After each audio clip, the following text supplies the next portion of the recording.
Hello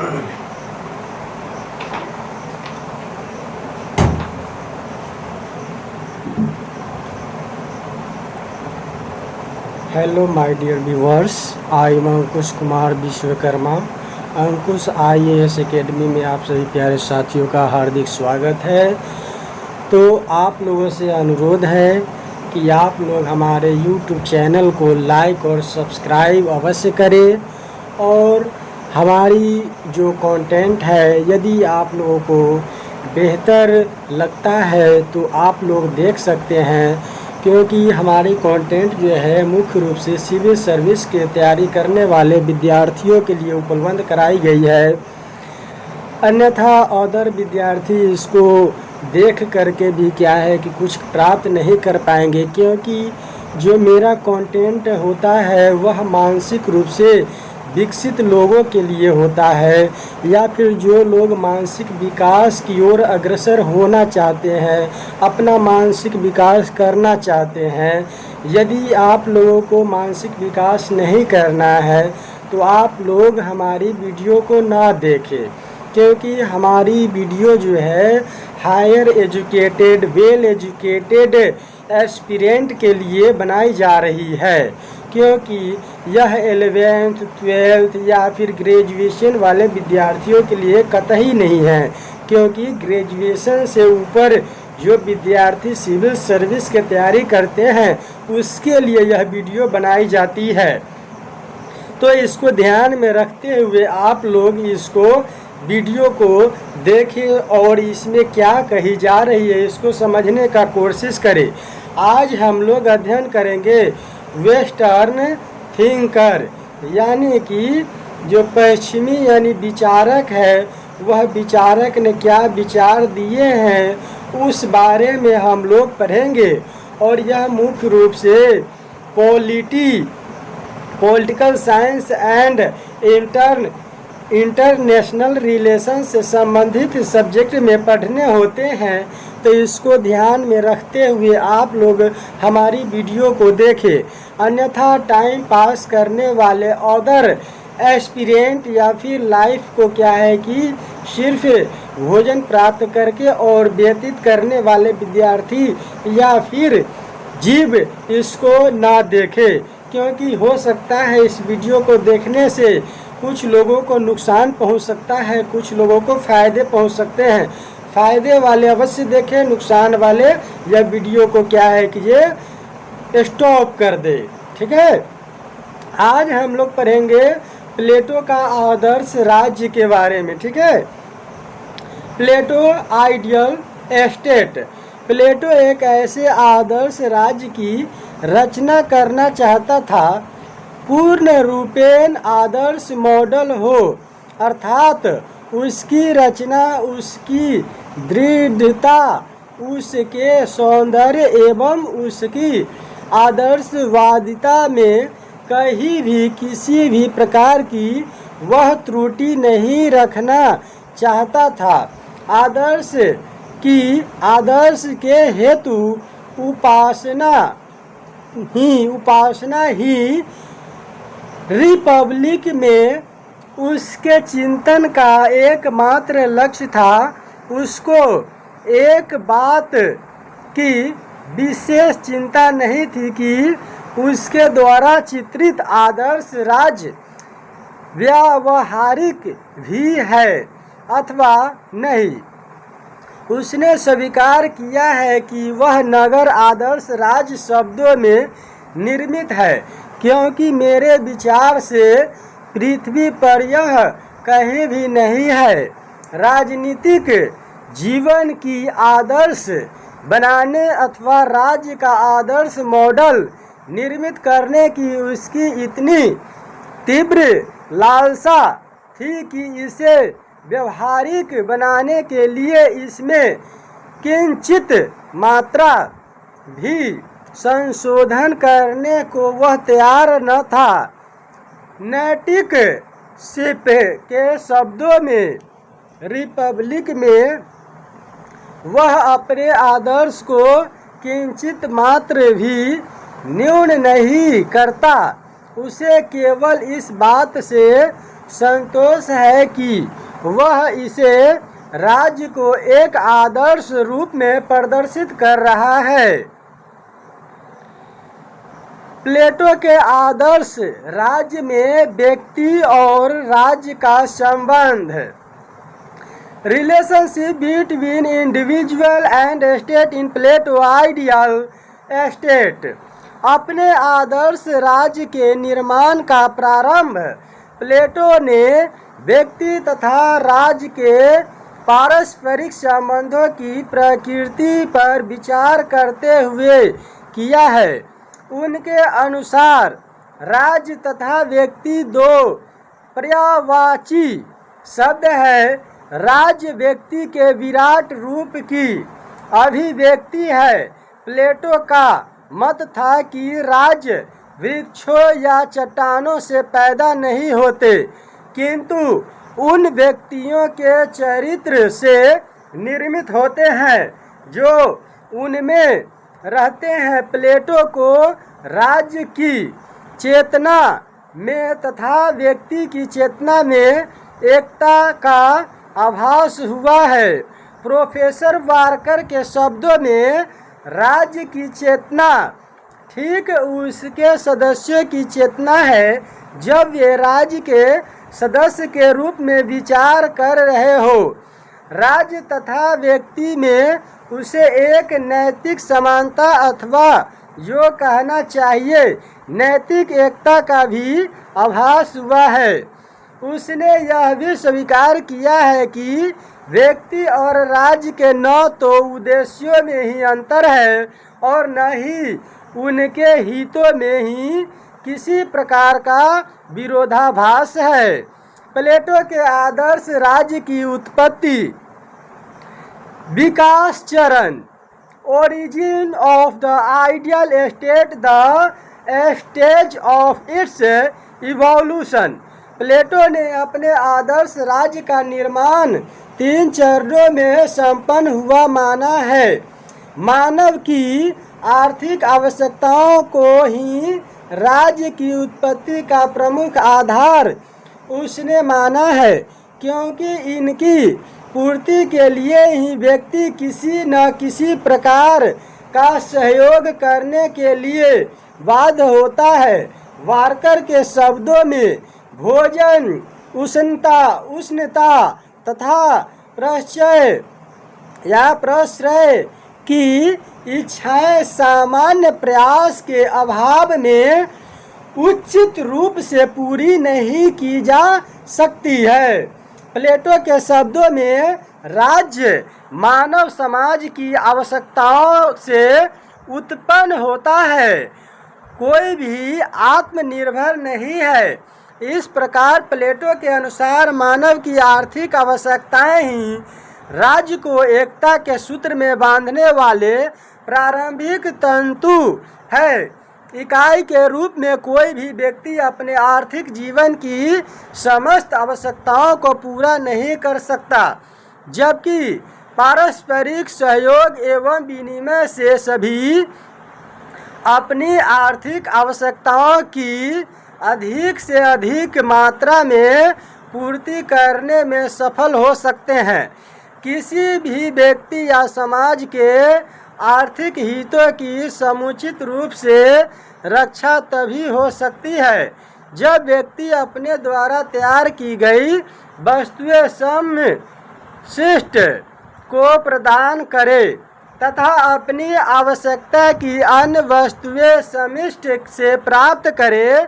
आर्थिक जीवन की वस्तुओं का इस प्रकार का आदान प्रदान श्रम विभाजन तथा कार्य विशिष्टीकरण को जन्म देता है।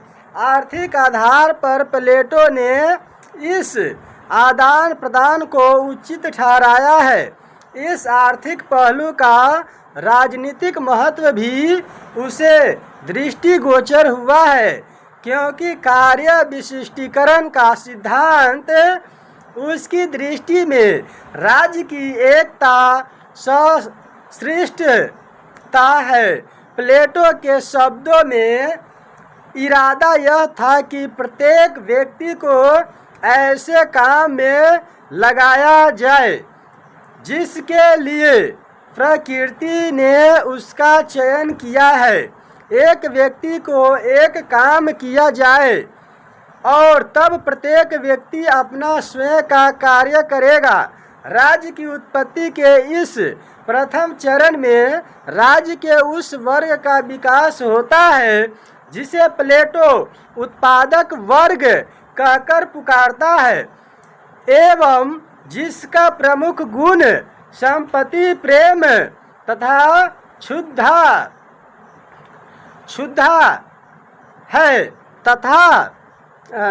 क्षुधा है साथ ही प्लेटो के आदर्श राज्य के आधार स्तंभ दो सिद्धांतों श्रम विभाजन का सिद्धांत तथा कार्य विशिष्टीकरण का सिद्धांत का भी बीजारोपण इसी प्रथम चरण में होता है।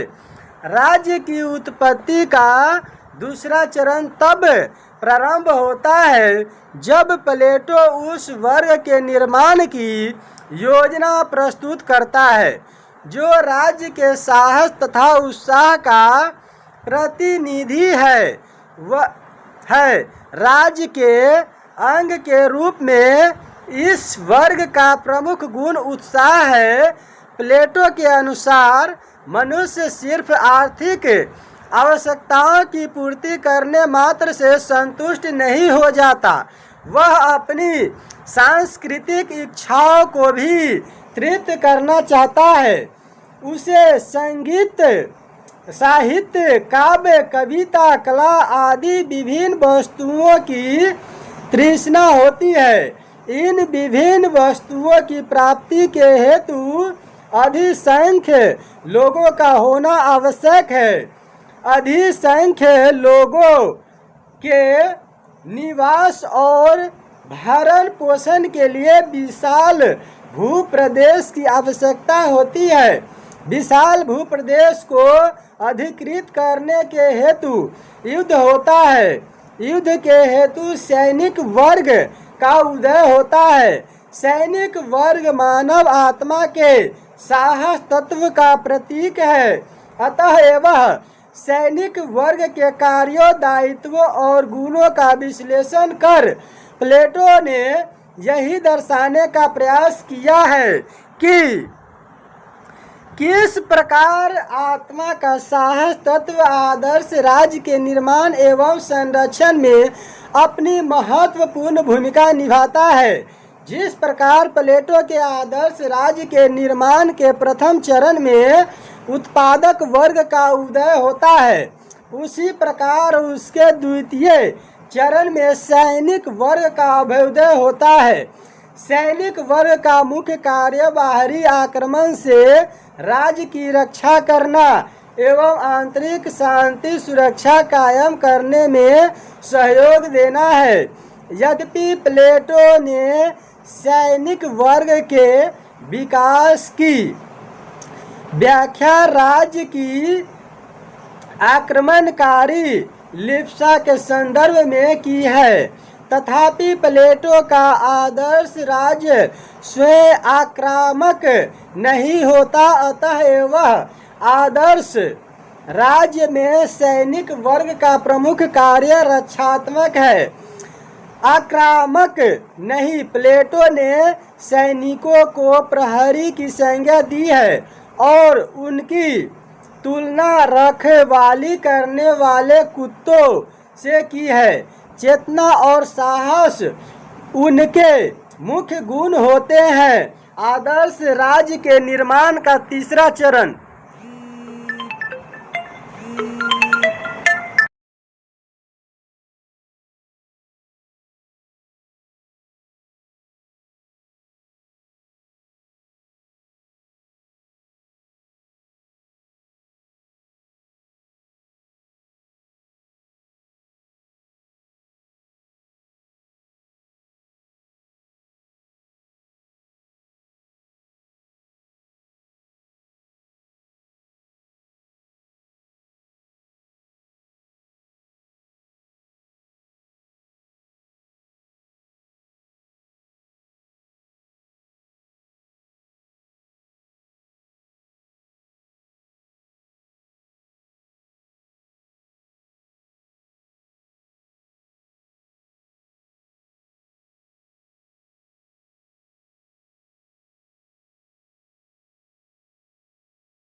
किस प्रकार आत्मा का साहस तत्व आदर्श राज्य के निर्माण एवं संरक्षण में अपनी महत्वपूर्ण भूमिका निभाता है।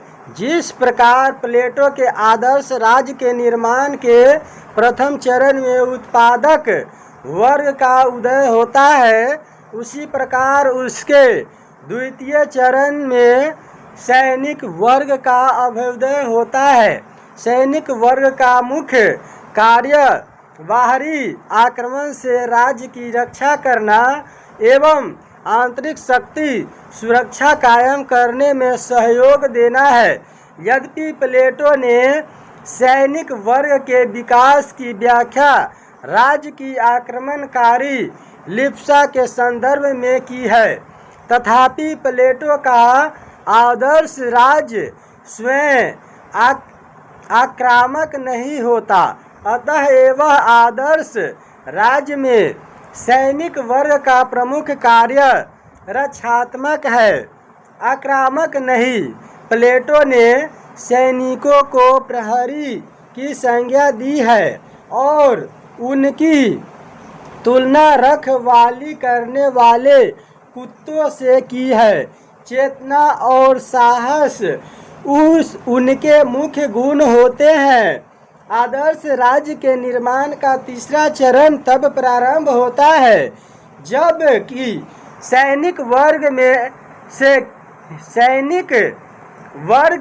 से ही प्लेटो राज्य के विवेक तत्व का प्रतिनिधित्व करने वाले सर्वोच्च वर्ग का निर्माण करता है। उसके अनुसार सैनिक वर्ग के लोगों में सामान्यतः उत्साह तथा विवेक पाया जाता है, किंतु इनमें कतिपय ऐसे व्यक्ति भी होते हैं जिनमें उत्साह की अपेक्षा विवेक का अत्यधिक बाहुल्य होता है। ऐसे लोगों को प्लेटो ने राज्य के दार्शनिक शासक माना है। विवेक के अंतर्गत प्लेटो ने दो गुण माने हैं। प्रथम विवेक से व्यक्ति को ज्ञान होता है तथा द्वितीयक विवेक ही व्यक्ति को प्रेम करना सिखाता है। अतः प्लेटो के अनुसार शासक विवेकशील होना चाहिए एवं उसमें पर्याप्त मात्रा में स्नेहशीलता होनी चाहिए। इस प्रकार तीन चरणों में राज्य का निर्माण उन तीन वर्गों के क्रमशः विकास के साथ संपन्न होता है जो राज्य की तीन मूलभूत आवश्यकताओं उत्पादन, रक्षा तथा शासन की पूर्ति अपने तीन गुणों क्षुधा, साहस तथा विवेक के आधार पर करते हैं। आदर्श राज्य के निर्माणक तीन वर्ग प्लेटो के अनुसार राज्य की उत्पत्ति के विकास चरणों में तीन ऐसे वर्गों का विकास हुआ जिनके कंधों पर आदर्श राज्य का भार डाला जा सकता है। प्लेटो के आदर्श राज्य का निर्माण करने वाले ये तीन वर्ग उत्पादक वर्ग, सैनिक वर्ग तथा दार्शनिक शासक क्रमशः राज्य की आत्मा के तीन गुणों क्षुधा, उत्साह तथा विवेक का प्रतिनिधित्व करते हैं। इनमें से दो वर्गों सैनिक तथा दार्शनिक शासक को प्लेटो ने राज्य का संरक्षक माना है। इसका कारण यह है कि राज्य का विवेक राज्य के उत्साह की सहायता से राज्य के संरक्षक की जिम्मेदारी को समुचित रूप से निभा सकता है। प्लेटो का मानना था कि राज्य के इन तीनों वर्गों को अपने गुणों के अनुरूप ही कार्यों का संचालन करना चाहिए। इस प्रकार उसके आदर्श राज्य की एक विशेषता कार्य विभाजन के सिद्धांत की क्रियात्मक उपस्थिति थी। आदर्श राज्य की आधारशिला न्याय। आदर्श राज्य की आधारशिला न्याय। Foundation of ideal state justice. Plato के अनुसार आदर्श राज्य की आधारशिला न्याय के सिद्धांत पर टिकी हुई है।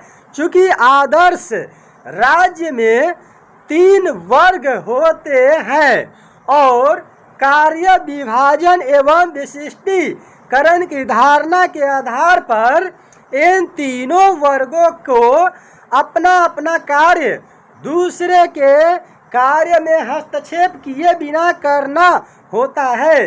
इसलिए न्याय राज्य का वह गुण है जो राज्य के वर्गीकरण को तथा कार्य विभाजन को सुचारू रूप से कायम रखता है।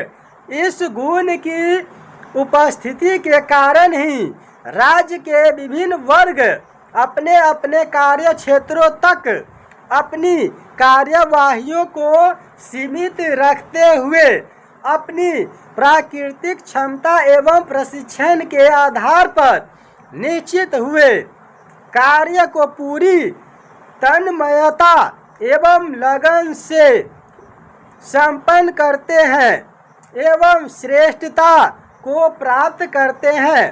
प्लेटो की दृष्टि में वह राज्य न्याय पर आधारित है।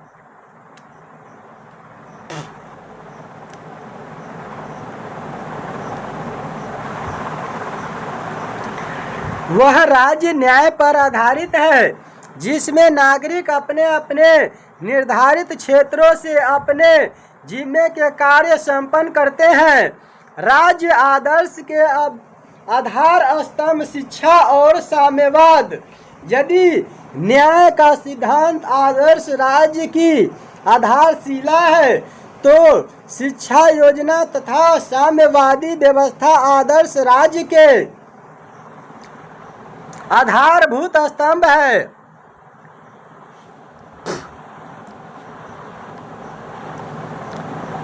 उसने रिपब्लिक में शिक्षा को इतना अधिक महत्व दिया है कि रूसो ने इसे राजनीतिक विषयक ग्रंथ न मानकर शिक्षा विषयक एक अत्यंत श्रेष्ठ ग्रंथ माना है।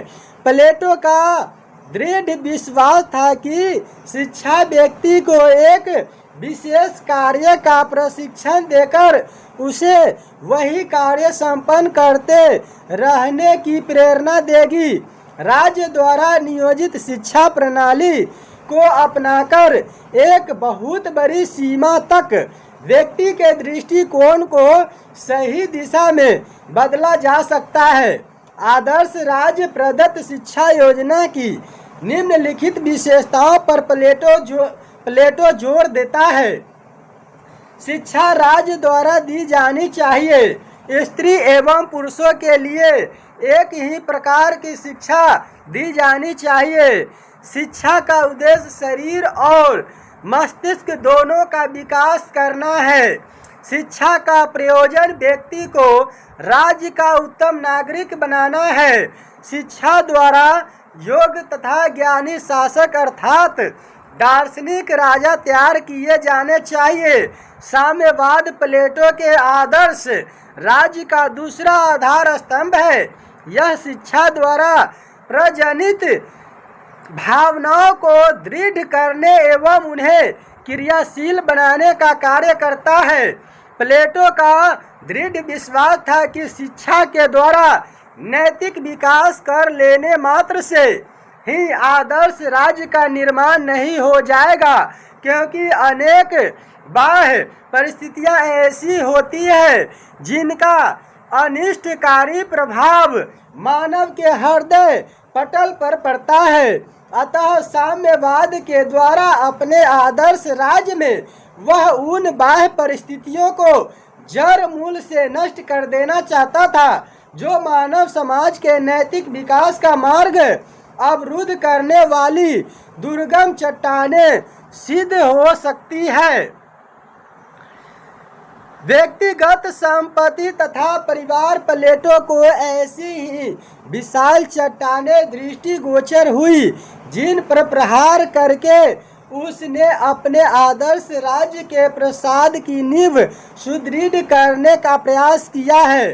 प्लेटो ने अपने साम्यवाद को आदर्श राज्य के दो वर्गों, शासकों तथा सैनिकों तक ही सीमित रखा है। उसका साम्यवाद राज्य के अल्पसंख्यकों के लिए था। अपनी व्यक्तिगत संपत्ति तथा अपने पारिवारिक जीवन की आहुति राज्य के दार्शनिक, शासक वर्ग तथा सैनिक वर्ग को ही देनी थी, और उन्हें भी इसलिए देनी थी कि प्लेटो के आदर्श राज्य का सफल निर्माण उनकी कार्य कुशलता, क्षमता, स्वार्थहीनता तथा राज्य के प्रति उनकी आस्था पर ही आधारित था। प्लेटो की योजना में संरक्षक वर्ग के पास न तो संपत्ति होती है और न ही परिवार। उनकी सेवाओं के बदले राज्य उनकी आर्थिक आवश्यकताओं, भोजन, वस्त्र, निवास आदि का सामूहिक रूप से प्रबंधन करता है। संक्षेप में आदर्श राज्य में प्लेटो राज्य की राजनीतिक शक्ति तथा आर्थिक शक्ति का एक ही हाथों में आ जाना किसी भी प्रकार से वांछनीय नहीं समझता है। आदर्श राज्य की बागडोर दार्शनिक शासक के हाथों में आदर्श राज्य की बागडोर दार्शनिक शासक के हाथों में The leadership of the ideal state in the hands of philosopher king। प्लेटो अपने आदर्श राज्य की बागडोर दार्शनिक वर्ग को प्रदान करता है। दार्शनिक शासक सर्वाधिक शिक्षित, सुसंस्कृत, साहसी, आत्मसंयमी, ज्ञानी और निर्लोभी होते हैं। प्लेटो की यह धारणा है कि आदर्श राज्य में शासन कार्य परम बुद्धिमान व्यक्तियों के हाथों में रखना चाहिए, जो कंचन और कामिनी से दूर रहते हुए शासन का संचालन करे। राज्य के कल्याण के साथ वह अपना कल्याण एवं राज्य के अहित के साथ अपना अहित जुड़ा हुआ मानता है। प्लेटो उसे विवेक का प्रेमी और नगर का सच्चा तथा अच्छा संरक्षक मानता है। दार्शनिक शासक उसे समस्त गुणों का आगार प्रतीत होता है। उसके अनुसार दार्शनिक सर्वकाल तथा सर्वसत्ता का दृष्टता है। इस प्रकार के सर्वज्ञाता, सर्वदृष्टा, विवेकशील तथा ममत्वशील दार्शनिक शासक को प्लेटो आदर्श राज्य की बागडोर निर्बाधा रूप से सौंप देना चाहता है। इस श्रेष्ठ मल्लाह के नेतृत्व में आदर्श राज्य की नौका आंधी और तूफान के झंझावातों से बचती हुई अपनी मंजिल तक अवश्य ही पहुंच जाएगी। प्लेटो को यह बिल्कुल स्वीकार नहीं था कि इस दार्शनिक शासकों के कार्य में किंचित मात्र भी व्यवधान उपस्थित किया जाए। इसलिए इस महाशक्तिमान द्वारा शासित आदर्श राज्य में प्लेटो ने कानून को भी कोई स्थान नहीं दिया है। बार्कर ने आदेश राज्य के दार्शनिक शासक विषयक प्लेटो के विचारों पर टिप्पणी करते हुए कहा है, दार्शनिक शासक केवल अनुबंध मात्र या योग मात्र नहीं, जिस संपूर्ण विधि के अनुसार आदर्श राज्य के निर्माण की और गया है उसका वह दार्शनिक शासक एक तर्क संगत परिणाम है। आदर्श राज्य की अवधारणा आलोचनात्मक मूल्यांकन the concepts of ideal state critical evaluation. Plato के आदर्श राज्य की अवधारणा की डनिंग, पॉपर, रसेल आदि विद्वानों ने कटु आलोचना की है। डनिंग के अनुसार आदर्श राज्य की अवधारणा अव्यावहारिक है। पॉपर के अनुसार प्लेटो ने आदर्श राज्य का निर्माण इस प्रकार किया है कि उसकी वेदी पर उसने व्यक्ति को राज्य के परिप्रेक्ष्य में एक साधन मान लिया है। रसेल ने आदर्श राज्य को रोमांसवाद की संज्ञा दी है। मोटे रूप से प्लेटो के आदर्श राज्य की अवधारणा की निम्नलिखित आलोचनाएं की जाती है। आदर्श राज्य एक स्वप्निल संसार है, यानी कि स्वप्निल संसार है। आदर्श राज्य एक स्वप्निल संसार है, ठीक है। प्लेटो के आदर्श राज्य की अव्यावहारिकता को देखते हुए उसे एक स्वप्निल संसार कहकर पुकारा है। यानी कि जो प्लेटो के विपरीत थिंकर है उन्होंने क्या कहा है कि स्वप्निल संसार कहकर पुकारा है आदर्श राज्य के बारे में। उसे बादलों में स्थित नगर की संज्ञा दी गई है। ऐसा संध्याकालीन तंतु कहा गया है जो क्षण भर के लिए दृष्टिगोचर होकर रात्रि की निरखता में विलुप्त हो जाता है। आदर्श राज्य निरी कल्पना तथा मृग तृष्णा है। स्वतंत्रता का निषेध। प्लेटो का आदर्श राज्य व्यक्तियों को आवश्यक स्वतंत्रता प्रदान नहीं करता है। वह इतना नियंत्रणकारी है कि उसमें व्यक्तियों की सभी प्रवृत्तियों का विकास संभव नहीं है। प्लेटो का आदर्श राज्य एक सर्वाधिकारी राज्य है और वह अपने स्वभाव से ही मानवीय स्वतंत्रता के हित में नहीं हो सकता है। उत्पादक वर्ग की नितांत उपेक्षा। प्लेटोवादी आदर्श राज्य की आलोचना का एक प्रमुख आधार यह है कि इसमें उत्पादक वर्ग की नितांत उपेक्षा की गई है। वह अन्य दोनों वर्गों के समान इनके लिए न तो विशेष शिक्षा की व्यवस्था करता है और न ही सामाजिक ढांचे में उनको महत्वपूर्ण स्थिति प्रदान करता है। उत्पादक वर्ग की यह शोचनीय उपेक्षा राज्य के अस्तित्व को ही नष्ट करने वाली है।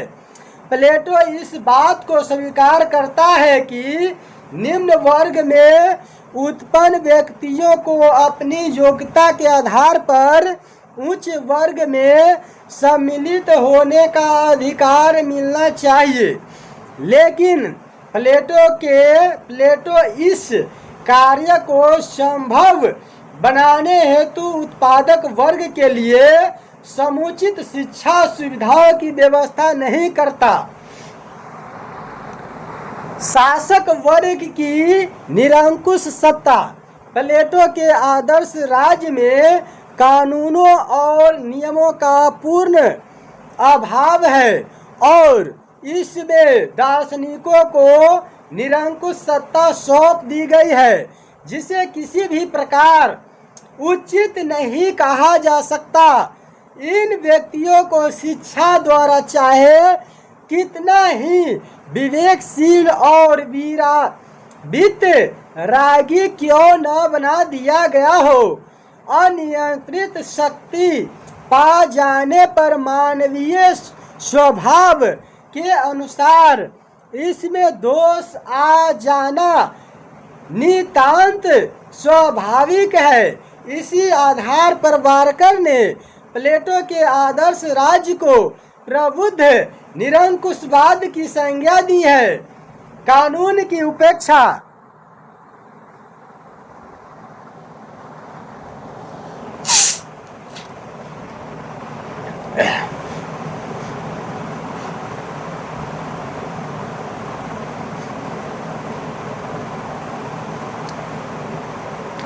कानून की उपेक्षा।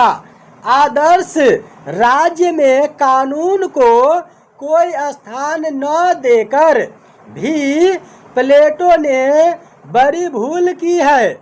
आगे चलकर लॉज में कानून की अनिवार्यता को उसने स्वयं स्वीकार किया है। कानून की संपूर्ण उपेक्षा के कारण ही प्लेटो के आदर्श राज्य की अत्यंत कठोर आलोचना उसके काल से लेकर अब तक होती चली आई है।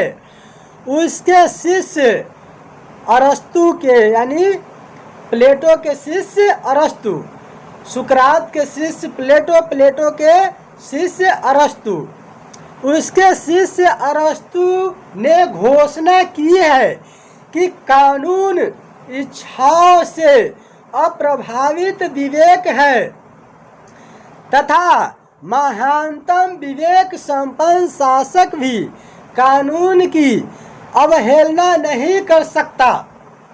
कार्यात्मक विशेषीकरण की पद्धति अनुचित। प्लेटो के आदर्श राज्य का एक मुख्य आधार कार्यात्मक विशेषीकरण की पद्धति या न्याय है।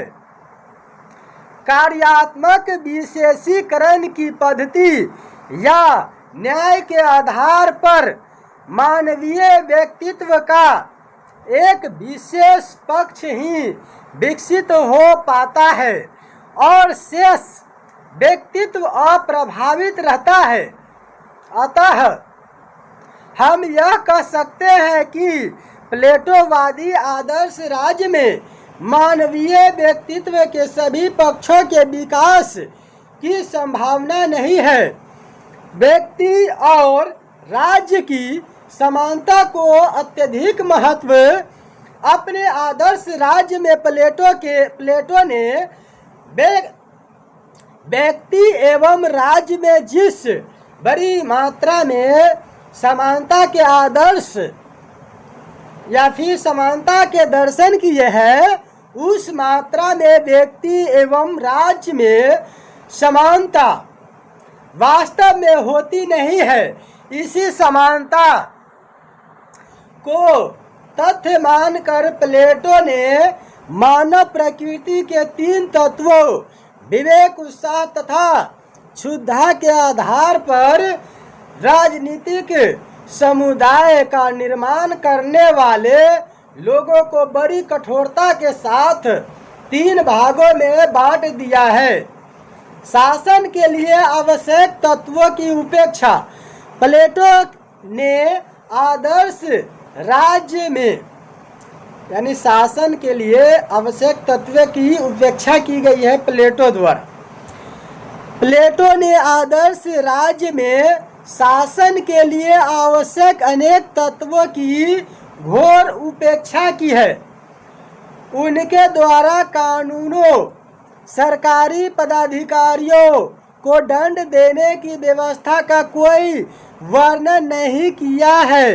इन तत्वों की उचित व्यवस्था के बिना एक आदर्श राज्य का कार्य संचालन कठिन ही प्रतीत होता है।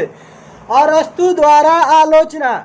अरस्तु ने अपने ग्रंथ पॉलिटिक्स में प्लेटो के आदर्श राज्य की अवधारणा की निम्नलिखित आधारों पर आलोचना की है।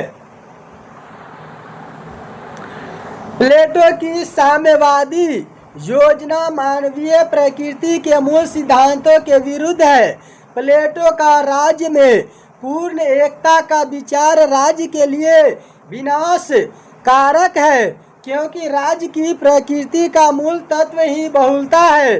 प्लेटो अपने आदर्श राज्य के निम्न वर्गों, उत्पादक वर्ग की बिल्कुल उपेक्षा करता है, जो कि राज्य की जनसंख्या का एक बहुत बड़ा भाग है। प्लेटो की यह उपेक्षा समाज को दो परस्पर विरोधी वर्गों में विभाजित कर सकती है। प्लेटो ने पुरुषों में पाई जाने वाली ईर्ष्या की भावना का बहुत ही कम अनुमान लगाया था, जबकि उसने यह सोचा कि पुरुष पत्नी को अन्य व्यक्तियों के साथ बांट कर संतुष्ट हो जाएगा। यह मानकर कि माताएं अपनी संतान को अपने से अलग करने और उनका हृदयहीन तथा अज्ञात लोगों द्वारा पालन कराने पर राजी हो जाएगी, उसने मातृत्व की भावना की उपेक्षा की थी। परिवार को समाप्त कर वही आचरणों की महाधात्री और उन सहयोगी तथा सामाजिक आदर्शों के प्रमुख स्रोत को नष्ट कर रहा था जो उसके राज्य के लिए मनोवैज्ञानिक आधार प्रदान करता था। क्या प्लेटो का आदर्श राज्य काल्पनिक है? क्या प्लेटो का आदर्श राज्य काल्पनिक है? Is Platonic ideal state and utopia, यानी काल्पनिक ऑटोपिया।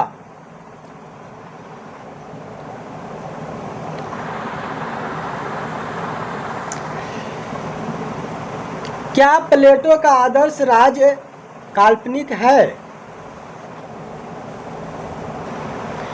प्लेटो के आदर्श राज्य पर सबसे बड़ा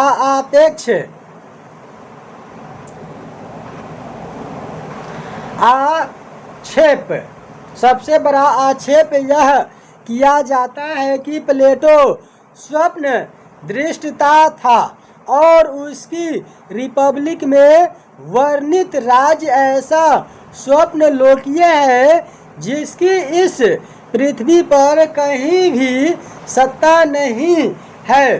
स्वयं प्लेटो ने स्वीकार किया है कि साम्यवाद और दार्शनिकों के शासन पर आधारित आदर्श राज्य की क्रियान्वित सरल नहीं है, किंतु इसके बावजूद प्लेटो के आदर्श राज्य को मात्र काल्पनिक नहीं कहा जा सकता है। वार्कर के शब्दों में, रिपब्लिक में राज्यों के रोग का निदान और उपचार दोनों ही केवल किन्हीं पहले से कल्पित दार्शनिक सिद्धांतों के आधार पर निश्चित नहीं किए गए, वरन यूनानी जीवन के तथ्यों के आधार पर निर्धारित किए गए। प्लेटो के आदर्श राज्य के बारे में वार्कर का मत है कि यह वास्तविक परिस्थितियों पर आधारित है। रिपब्लिक की 8वीं तथा 9वीं पुस्तक में प्लेटो ने तत्कालीन यूनान की शासन प्रणालियों, स्पार्टा के वर्ग तंत्र का और कृति तंत्र,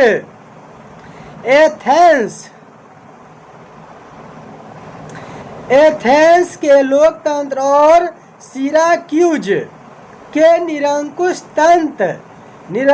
तंत्र का उल्लेख किया है।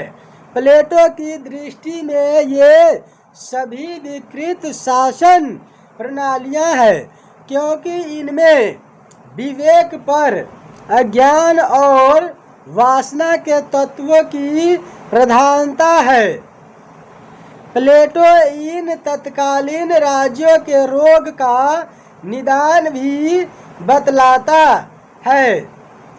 उसके अनुसार वह निदान यह है कि शासन में विवेक या विशुद्ध बुद्धि को सर्वोच्च स्थान दिया जाए।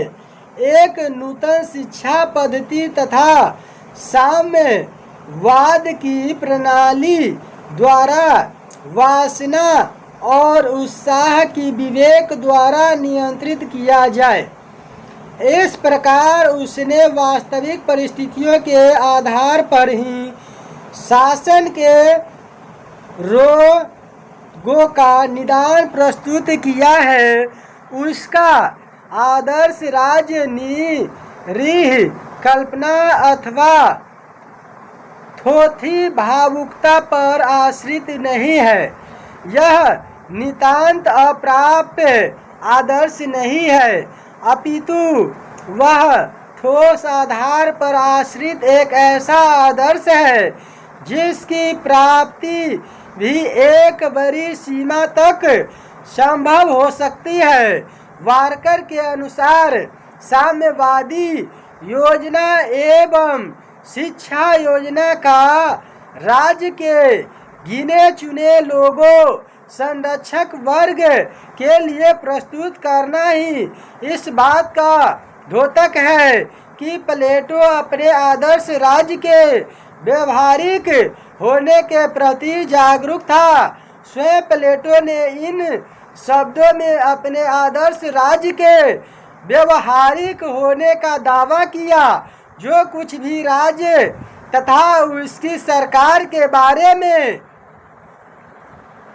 कहा गया है वह केवल स्वप्न मात्र नहीं है और यद्यपि कठिन है किंतु असंभव नहीं है, किंतु यह केवल उसी स्थिति में संभव हो सकता है जब दार्शनिक राजा हो या राजा दार्शनिक हो जाए।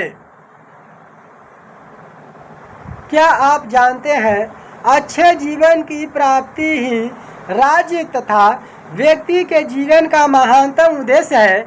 अच्छे व्यक्तिगत जीवन के आधार पर ही एक अच्छी राजनीतिक इकाई का निर्माण हो सकता है और अच्छे राज्य में ही अच्छे व्यक्तियों का निर्माण संभव है।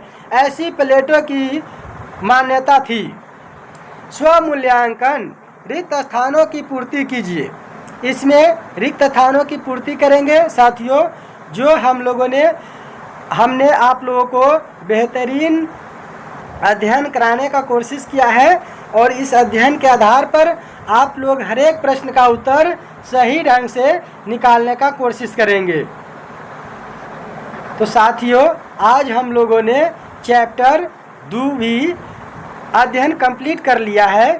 यदि आप लोगों को वेस्टर्न थिंकिंग से रिलेटेड यानी कि पश्चिमी विचारक जो विचार व्यक्त कर रहे हैं उससे संबंधित किसी भी प्रकार का क्वेश्चन हो यदि आपके मन में, तो आप हमसे बेझिझक संपर्क कर सकते हैं, बेझिझक कमेंट कर सकते हैं, बेझिझक लाइक कर सकते हैं, बेझिझक सब्सक्राइब कर सकते हैं। धन्यवाद प्यारे साथियों।